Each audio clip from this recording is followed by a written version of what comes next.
The Yorkshire Coastcast with Paddy. Loving life in Yorkshire. The people, the places.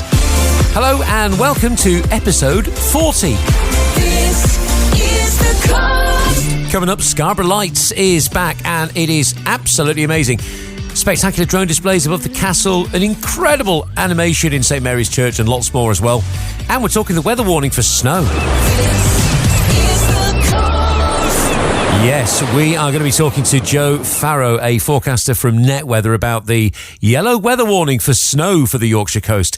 And she reckons it's not sensationalist to think that we could get some proper decent snow in these next few days. We'll talk to Joe very, very shortly. Firstly, though, Scarborough Lights is underway. Get ready to be dazzled with a range of free and affordable light displays.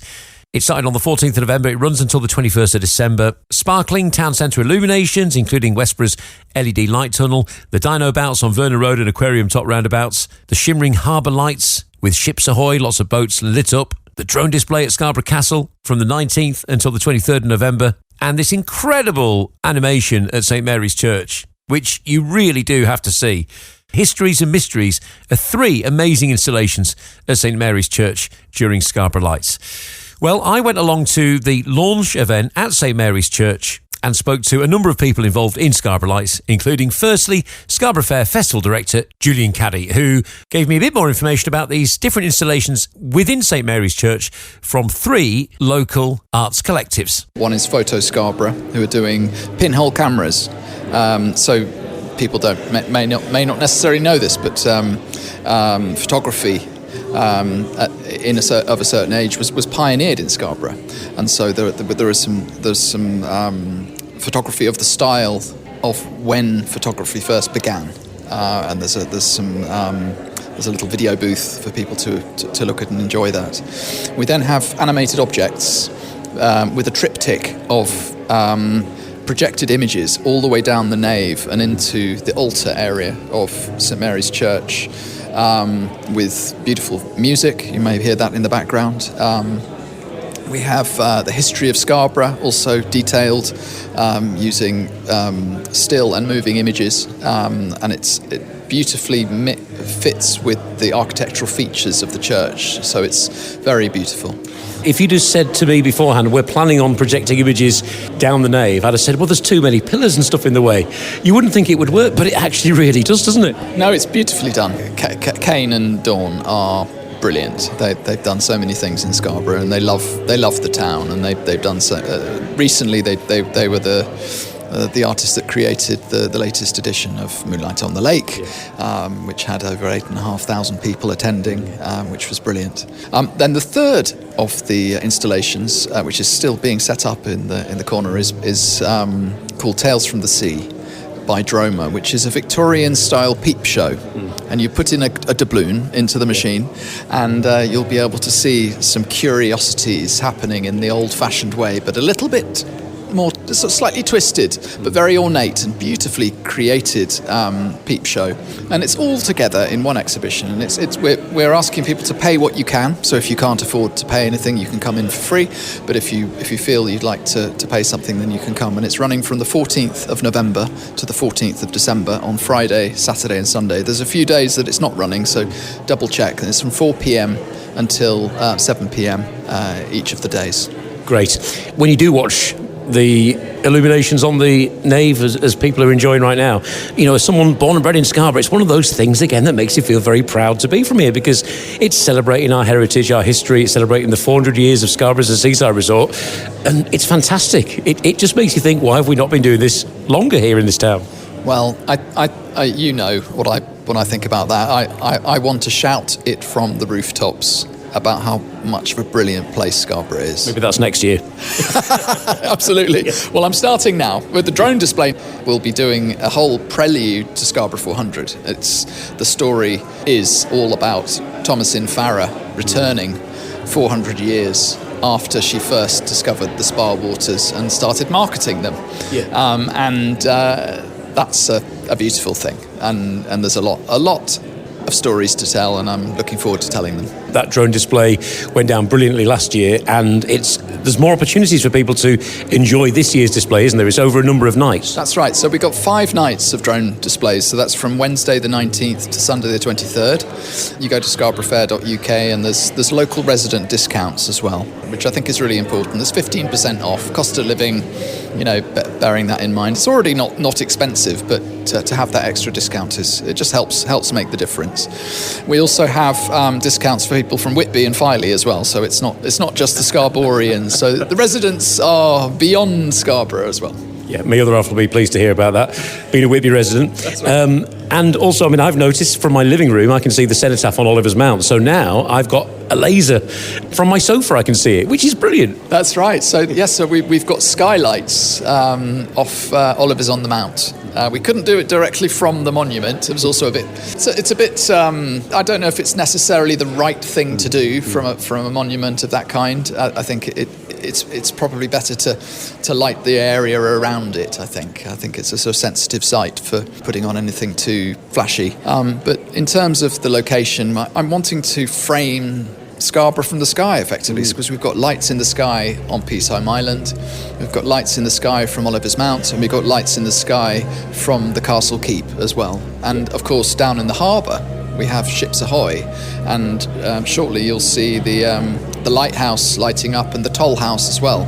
So it will be a wonderful collection of lighting that we wanted to frame the town, really. Yeah, and perfect for this quiet time of year. And of course, we have talked about it before, we'll mention it again. The dino bouts are back, so the illuminated dinosaurs, aquarium top, and also Vernon Road, yeah? That's right, and also we've got some additional dinosaurs who are coming, and they're going to be on the balcony of the Rotunda Museum. The festival is evolving. It's going to be a feast for the senses. Anything else you want to mention that you're excited about? Beyond Scarborough Lights, we have Scarborough Art, which is currently happening. So we've got an exhibition at the Old Parcels Office called I'm Sorry, by Annabelle McCourt, and that's a whole notion of apology and the power that gave her. It's a very personal journey of apology and understanding yourself and where you sit within that, and that's happening for the coming week at the Old Parcels Office. We have a winter fringe happening between the 4th and 7th of December, which is going to be really great fun. We've only got 15 acts, so you can get round and see them all. So it's a manageable scale.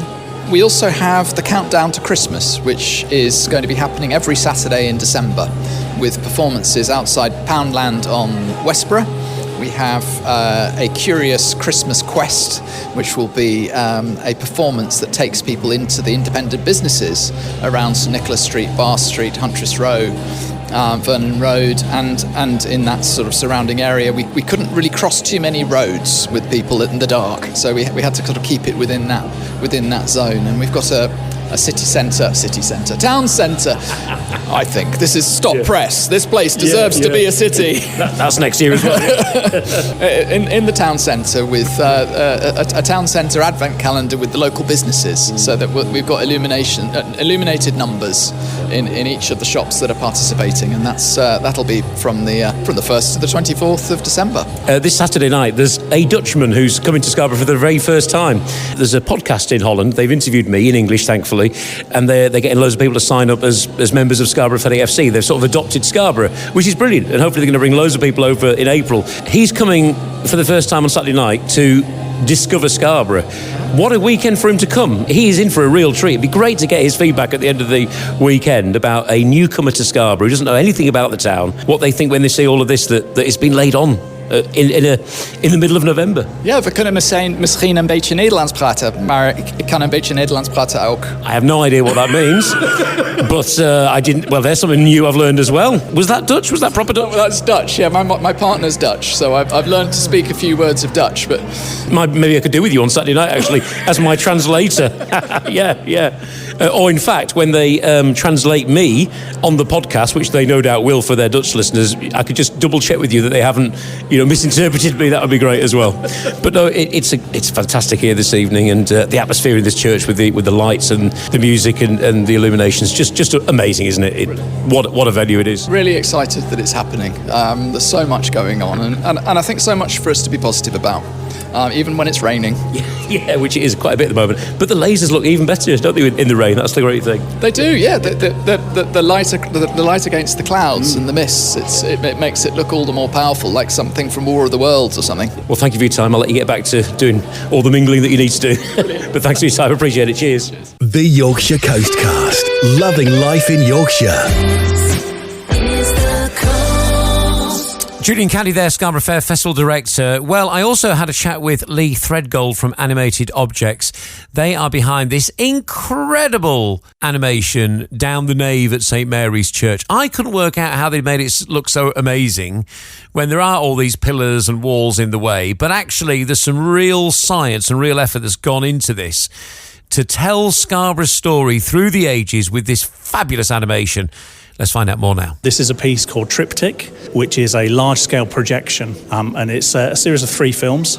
One about a perspective on the history of Scarborough and the story of Scarborough since prehistoric times.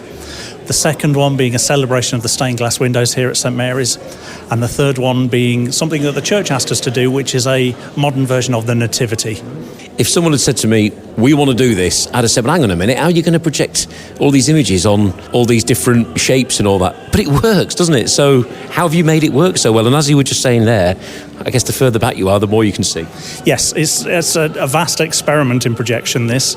Many people will be familiar with going to some of the bigger cities in the country and seeing these vast multi-projector setups on the outside of cathedrals and sometimes inside as well.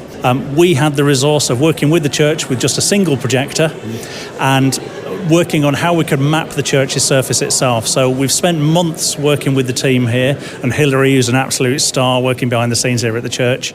We projected grids onto the whole surfacing, and then we had to hand draw the way we would frame and mask out each of the surfaces so that the videos land in the right place. And for a single projector working from the very back of the space, we're absolutely thrilled with the results. It's absolutely fantastic. Thank you very much. Yeah, I mean, it's been literally hundreds and hundreds of hours of hand drawing. Every image that's seen in the first and the third films are hand drawn, and then we've used modern technology to bring some of those into keyframe animation as well.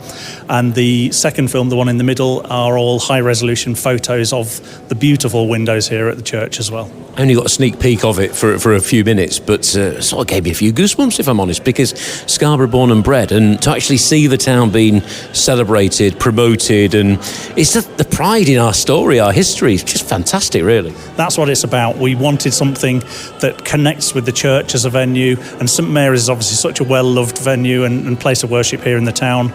We wanted to celebrate Scarborough and its story, and obviously all histories are a single person's perspective, so other people will have other things that could input that story, and they can look at things in more detail. But we wanted to just bring that to life and hopefully give those wow moments for people. Lee Threadgold from Animated Objects. It really is extraordinary. I can't wait to actually go back and watch it properly when I'm not busy sort of doing interviews. But it really is absolutely unbelievable what they've done there. And it is on at St Mary's Church over the next few weeks. The Yorkshire Coastcast. Loving life in Yorkshire. The people, the places. This is the coast.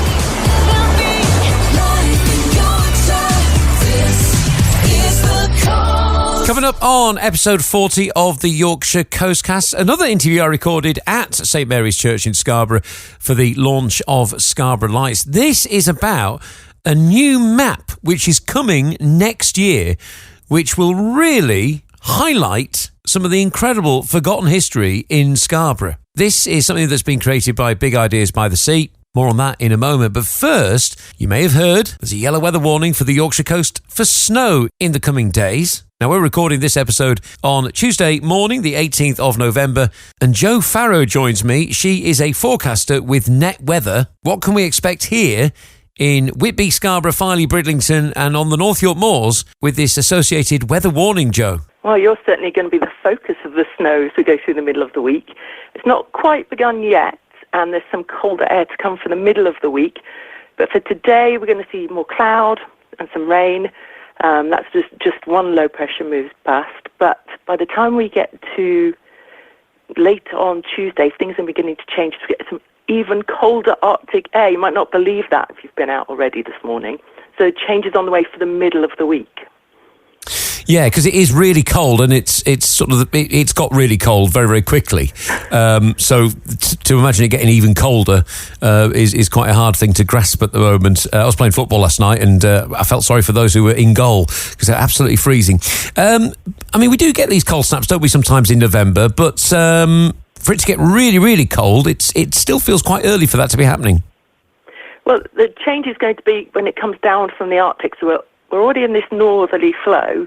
But by the time we get to, I think, Tuesday evening, you're going to see a band of like icy rain moving through. And then it's behind that when we're turning to really deep Arctic air. And that's when the snow showers are going to start feeding in. So along the North Sea coast, this happens sometimes when you've got the flow off the sea, northerly wind, and it's going to keep on bringing these snow showers to that Yorkshire coast. You've got ice in that warning as well. Some areas seeing really heavy snow showers. That's Wednesday morning, all the way through Wednesday, overnight, and then all the way through Thursday. So that's a lot of snow showers coming into that coast, and that's why the Met Office have got that yellow warning for snow and ice. And, of course, the North York Moors are really susceptible to these snow showers because you've got the higher elevation there. So we could see quite a covering, do we think, on the North York Moors? Definitely. Even to lower levels, there's talk that there could be just a few centimetres if you're caught in one of those lines of those showers. But on the higher ground, there's mention of perhaps 10 to 15 centimetres of snow by the time we get to the end of Thursday. So that's quite a lot of snow if you're looking for that. Indeed, yeah. Well, I've only just got used to seeing the gritters going out in the last couple of days, and now we're talking about snow. And then there's also talk in the news, isn't there, of this potential sudden stratospheric warming, which never sounds like it makes any sense in terms of bringing the potential for colder weather. But is that something that you're keeping an eye on and getting excited about? Everybody always gets excited about that. You have to think about it in a series of steps. So there's several steps which... back in 2018 when we had the beast from the east, that reached all the way up the rungs of the ladder, if you like, and that's when that sat in. So people get very excited, but it's a series of steps, and we've begun to see perhaps the first one or two steps on that. So yes, we are keeping an eye on it, and it always generates a lot of excitement, but no certainty yet. It must be hard being sort of a professional weather forecaster because you obviously have the the media organisations, some of the newspapers that just go crazy with any sort of hint of snows. I mean, I've seen one headline talking about a 15-hour snowstorm that, most of the country is going to see this week. And it's hard, isn't it? Because sort of everyone gets painted with the same brush, yourselves included, I imagine. Whenever there is sort of a yellow weather warning issued for snow, a lot of the comments say, I'll believe it when I see it. And even the snow showers coming off the North Sea, that's tricky because there will be some areas that are just where these showers are coming off the sea, and they'll get a lot of snow, and then it could be 2 miles down the road. You don't get as much and then feel, why did we have a yellow warning? So, yeah, the media headlines don't really help. And then sort of the subtleties, even in a small area, that's tricky to try and convey for us. But I did have a excited look out the window this morning just to see if I'd got any snow, but I haven't. It's just raining. Yeah. But you're actually based in South East Scotland, is that right? So you've got a bit more of a chance than most to get something at some point. Well, I have, but the wind direction, we've got a bit of shelter here, so you're more likely, actually, so I'm a bit jealous. Yeah. Well, I'll make sure we tweet a picture out and tag in NetWeather if we get any snow. What I've noticed as well is there are these really small subtleties that make all the difference. So, for example, a northerly wind, because Whitby, actually, even though we're on the east coast, is sort of north-facing. So, because it's coming right off the sea, it might be rain, it might be sleet, it might not settle. But then in places like Scarborough, a true northerly wind, because it's actually the showers are coming in over some of the land. We are more likely to see snow. But as soon as that wind wind changes to maybe a northeasterly direction, then suddenly, it's coming straight off the sea, and actually then it might be a couple of miles inland where you've got the snow falling and settling. So it is small subtleties that do make a massive difference, I've noticed over the years. And even like an easterly wind, again, obviously if it really digs in like the beast from the east, then we're all getting snow. But again, then suddenly Whitby has got a little bit of land to its east, which makes all the difference. But then here in Scarborough, we're getting hit straight from the sea, and it might be rain when it's snow in Whitby. It's small subtleties can make a big difference. I know, and this week it's going just slightly northwest, so there's a bit more of a track across the land, that cold land. Temperatures overnight are going to fall down below freezing, so just keeping those showers skirting along the coast, but over that cold land. So a few more areas might see some snow it's really through Wednesday and the whole of Thursday. That's when it really looks like those snow showers will keep coming. Well, great to speak to you. Thank you for your sort of expert analysis of that. And having spoken to you now, I do feel I can get a little bit more excited now about the potential for some snow. Definitely. All right. Thank you. Speak again soon. Cheers. Bye. The Yorkshire Coastcast. Loving life in Yorkshire. And it goes without saying, This Is The Coast will be on top of any weather issues at all. You can get in touch with us anytime with anything that you spot that we're not talking about, but hopefully we will be talking about it. Our phone number is 01723 336 444. We'll keep our eyes and ears close to the ground and let you know of any problems at all.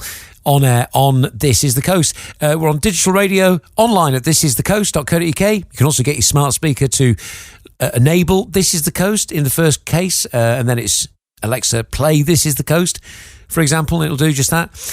You can also get us on the Roku TV as well. You can get the This Is The Coast app on there, and not only will it play the radio station, but it'll also flick through the latest local news stories for you on your TV screen, which is great. So lots of different ways to listen to us. The app as well, of course. Let's not forget the app, really popular. Download the This Is The Coast app onto your smartphone for free. And like I say, we will be on top of any weather issues on the roads and the rail network on This Is The Coast in these coming chilly days. Right, back to St Mary's Church in Scarborough. I had a chat with Big Ideas by the Sea about a big idea they've got, which I think is absolutely fantastic. I'm John Oxley. I'm co-director of Big Ideas by the Sea, Scarborough's festival of ideas and environmental and creative stuff. So tell us about one of your latest ideas, something that we're going to be enjoying maybe next year? Well, next year, of course, is Scarborough 400. And I've been talking for a number of years with the Historic Towns Trust. They produce these amazing historic maps of towns and cities. So wouldn't it be fantastic to have a historically accurate map showing where all the old buildings were, showing all of the sites, all the places, the hotels? Wouldn't it be fantastic to have a Historic Towns Trust map for Scarborough? So in Big Ideas in 2025, we had a meeting here in St Mary's, and we talked about the possibilities of doing it. So we've got a group together. We've started raising money. We need £15,000 to make the map happen, to print it. We need £20,000 and an additional £5,000 to be able to do a lot of community work and work with schools. So we're actively fundraising at the moment, and we intend to publish the map in the autumn of 2026 as probably the final event in Scarborough 400. Great. And why will this map be so special? You touched on, the history of the town, but what is going to make this so special? Okay, so on one sheet of paper, like an ordnance survey map, well, it is an ordnance survey map. We use the 1910 version, and what we'll have on there is the site of the friaries. Where were the medieval friaries in Scarborough? You walk around the town and people say, oh, there's a friary here in St Sepulchre Street.